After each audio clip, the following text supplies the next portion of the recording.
Thursday night, President Tinubu emphasized that Africa must embrace a collaborative and people-centered approach to governance and development. According to a statement issued by Special Advisor on Information and Strategy, Mr. Bayo Ononuga, the Nigerian leader encouraged both Nigerian and French citizens to uphold the cordial relationship shared by their nations. First Lady Senator Oluremi Tinubu accompanied the president to the dinner along with Nigerian government officials, businessmen, and the Director General of the World Trade Organization, Dr. Okonjo-Iweala.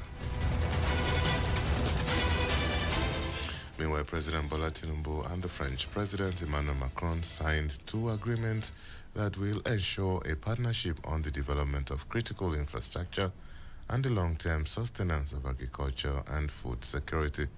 Earlier, President Tinubu and President Macron witnessed the signing of agreement by the United Bank for Africa Group Chairman Tony Elumelu and Mr. Antoine Anman, the French Minister of Economy, Finance and Industry, for the bank to commence operations in Paris.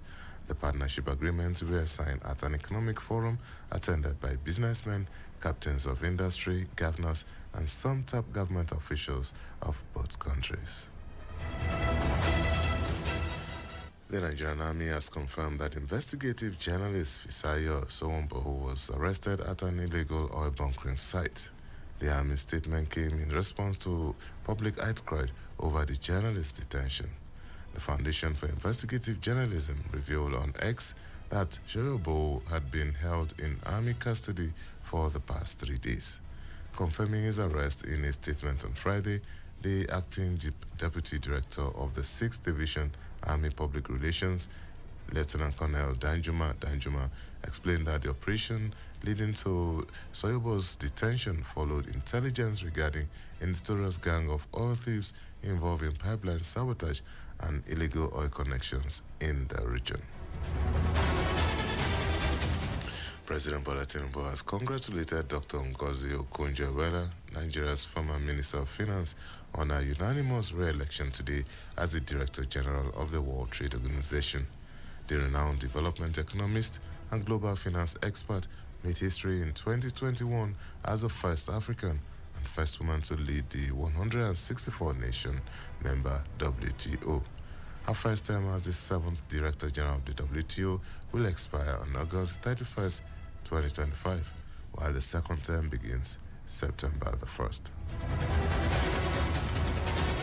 A federal high court in Abuja has discharged and acquitted 50 individuals accused of terrorism and alleged membership of the proscribed indigenous people of Biafra.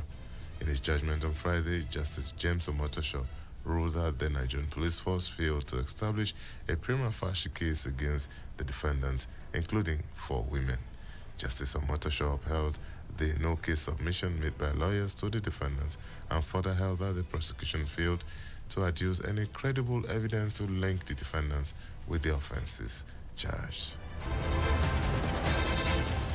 The National President of the Academic Staff Union of Universities, Professor Emmanuel Shodeke, who has expressed concern at the number of first-class graduates from private universities.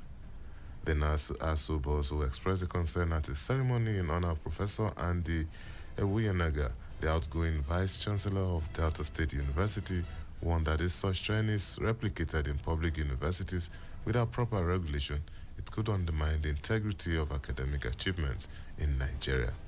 Professor Shedeke reflected on the broader state of education in Nigeria, lamenting that students graduating from primary and secondary schools with high grades often lack adequate knowledge and skill. The National Hajj Commission of Nigeria says it has disbursed refunds amounting to 4.4 billion naira to state welfare boards, the Federal Capital Territory, and the armed forces. These refunds pertain to the Manshai electricity services not rendered properly by the Saudi authorities during the 2023 Hajj exercise. In addition, the Commission has refunded a sum of 917 million naira to 192 accredited tour companies that participated in the 2023 Hajj. This amount is intended for onward disbursement to their respective pilgrims while the remaining participating companies will also be refunded after due reconciliation. This refund underscores NACON's commitment under the leadership of its chairman and chief executive officer, Professor Abdullahi Saleh Usman, to uphold transparency and accountability in the management of Hajj operations. And that's the Citizen FM News at 6. I'm Lawrence Omoiti. Good evening.